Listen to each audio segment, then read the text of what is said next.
Jujutsu Kaisen has one chapter left, and after that chapter there's going to be a special announcement next week. Now, does that mean that there's going to be a JJK sequel that takes place in 2025? No, I seriously doubt that.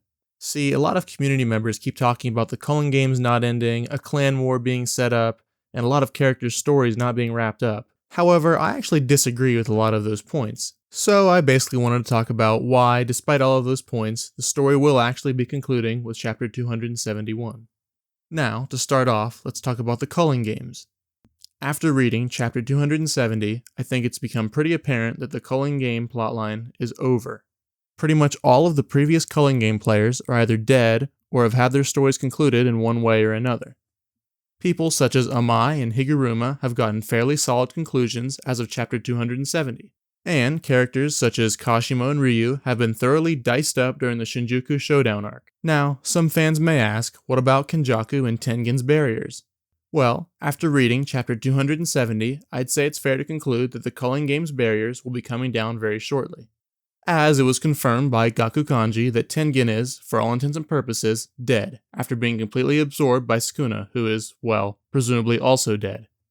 Oh, and speaking of dead, that brings us to our next point, the three clans. While many community members thought that chapter 269 was setting up a future clan war plotline, I must say that I completely disagree. See, that scene with Mei talking to the new Shadow School leader actually took place before the Shinjuku Showdown, meaning that, most likely, the Gojo and Kamo clans are probably already just about wiped out or at least have lost their long-standing political power in Jujutsu society. So, Jujutsu society is now able to be rebuilt from the ground up, all thanks to the new generation of sorcerers. And speaking of them, can I just say that I don't know how an entire new manga could ever be written about all of them. While at least a few of them are good characters and have served the story of Jujutsu Kaisen well, I think that most of them have gotten fairly solid conclusions that don't warrant any further development. Yuji finally beat Sukuna and completed his arc.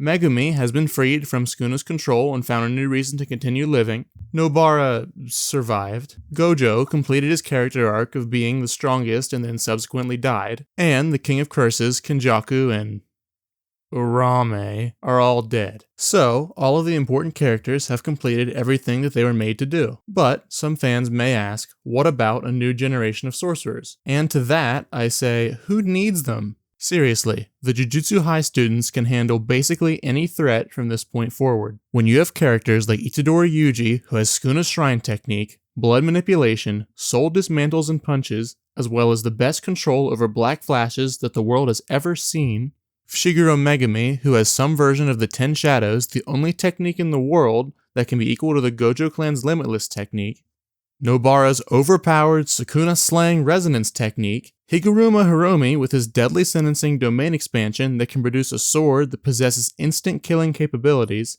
Zeinen Maki, who is, in all ways, a better version of Toji, the man who killed a younger version of Gojo, and Okotsu Yuta, the kid who can copy various curse techniques, has the highest known cursed energy pool of any living character, and has a massive overpowered Shikigami Rika that even has RCT herself.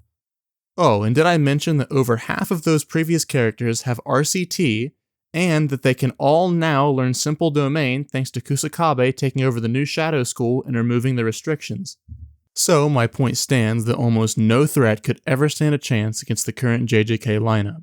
Now, with all of my points combined, I find it incredibly hard to imagine a direct sequel to Jujutsu Kaisen ever happening. Now, I do greatly enjoy this series, and I'd be down to see some more stories coming out of this universe in the future. And if, next week, after chapter 271, a sequel is announced, I'll happily eat my words and accept all of the comments that I'm sure I'll receive.